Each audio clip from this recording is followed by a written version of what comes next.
Sir எந்த scan ரிப்போர்ட்டை பார்த்தாலும் ஃபேட்டி லிவர்னு வருது. இந்தியால 3ல ஒருத்தருக்கு ஃபேட்டி லிவர் இருக்குமா? கல்லீரல கொழுப்பு படிஞ்சது எப்படி சார் குறைக்கிறது?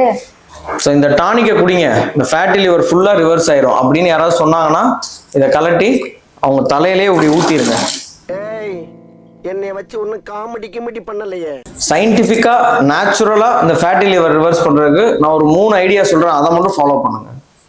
3ல இருந்து 5% வெயிட் லாஸ் பண்ணணும். ஃபார் எக்ஸாம்பிள் 100 கிலோ இருக்கீங்க அப்படின்னா 3ல இருந்து 5 கிலோ வரைக்கும் குறைச்சிட்டிங்கனாலே நல்லா ஃபேட்டி லிவர் ரிவர்ஸ் ஆயிரும். அதுலயும் 10% கிலோ வரைக்கும் குறைச்சிட்டிங்க அப்படின்னா சிரோஸ்ன்னு சொல்லக்கூடிய அட்வான்ஸ்டு லிவர் டிசீஸ் போனா கூட அது நல்லாவே ரிவர்ஸ் ஆயிரும். அண்ட் காஃபி லவரா இருந்தீங்கன்னா சூப்பர் பெனிஃபிட் உங்களுக்கு. பிளாக் காஃபி 2ல இருந்து 3 கப் டெய்லி நீங்க எடுத்துட்டு வரீங்க அப்படின்னா ஃபேட்டி லிவர் நல்லாவே ரிவர்ஸ் ஆகுது வித்தவுட் சுகர். அண்ட் 2017ல ஒரு ஸ்டடியே பண்ணியிருக்காங்க இதை ப்ரூவ் பண்றதுக்கு.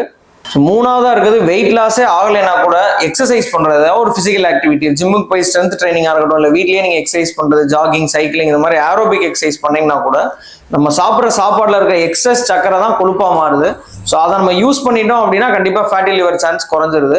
அதனால வெயிட்டே லாஸ் ஆகலைன்னா கூட எக்ஸசைஸ் பண்ணீங்கன்னா ஃபேட்டி லிவர் ரிவர்ஸ் ஆகிறதுக்கு நிறைய சான்ஸ் இருக்கு. ஒரு எவிடன்ஸ் பேஸ்டா நீங்க fatty liver, diabetes, hyper tension இதெல்லாம் ரிவர்ஸ் பண்ணோம் அப்படின்னா நம்ம சேனல் QD ஹெல்த் டாக்ஸை ரெகுலரா ஃபாலோ பண்ணிட்டே வாங்க.